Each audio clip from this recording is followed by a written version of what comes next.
ചോദ്യം വായിക്കുക. ഒരു ക്രിക്കറ്റ് മത്സരത്തിൻ്റെ ആദ്യ 10 ഓവറിൽ റൺ റേറ്റ് 3.8 ആയിരുന്നു. ബാക്കി 40 ഓവറിൽ എത്ര റൺ റേറ്റ് ഉണ്ടെങ്കിൽ 288 റൺസ് ലക്ഷ്യത്തിലെത്തും? ഈ ചോദ്യം വായിക്കുമ്പോൾ ആദ്യം ലഭിക്കേണ്ട രണ്ട് കാര്യങ്ങളാണ്. ഒന്ന്, ആദ്യത്തെ 10 ഓവർ റൺ റേറ്റ് 3.8, ബാക്കി 40 ഓവർ ഇനി ഉണ്ട് എന്ന് പറയുമ്പോൾ ആകെ എത്ര ഓവറുണ്ട്? ആദ്യം 10, പിന്നെ 40, ആകെ എത്ര ഓവറുണ്ട്? 50 ഓവർ മാച്ചാണ്. ഇതിൽ ആദ്യത്തെ 10 ഓവറിലാണ് റൺ റേറ്റ് എത്ര? 3.8 എന്ന് പറയുക.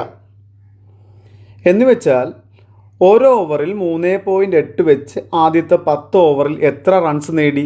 10 ഓവറിൽ 3.8 റൺ റേറ്റ് എന്ന് വെച്ചാൽ അർത്ഥം എന്താണ്? ഓരോ ഓവറിൽ 3.8 വെച്ച്. അപ്പോൾ 10 ഓവറാകുമ്പോൾ എത്രയായി? 10 × 3.8, 38 റൺസാണ് ആദ്യത്തെ 10 ഓവറിൽ നേടിയിരിക്കുന്നത്.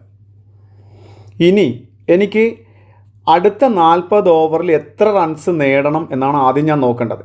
എനിക്ക് ആകെ എത്ര റൺസ് എത്തണം? 288 റൺസ് എനിക്ക് ആകെ എത്തണം. അപ്പോൾ 288 റൺസ് നേടണം.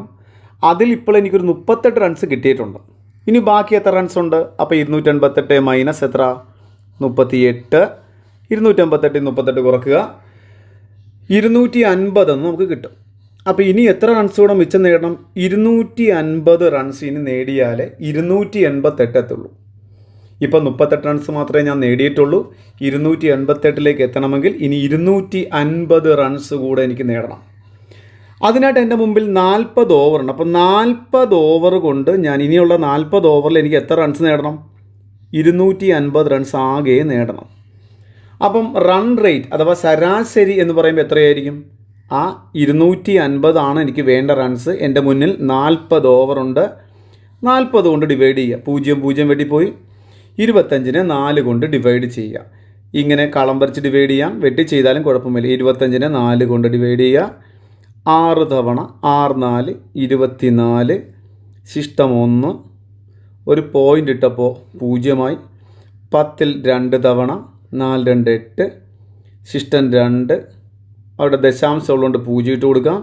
20-ൽ 5 തവണ, അങ്ങനെ 6 പോയിൻ്റ് എത്ര കിട്ടി? 2.5 എന്ന് പറയുന്നു. അപ്പം ഇനിയുള്ള 40 ഓവറുകളിൽ 6.25 എന്ന റൺ റേറ്റ് ഉണ്ടെങ്കിൽ 288 റൺസിൽ നമുക്ക് എത്തിച്ചേരാം.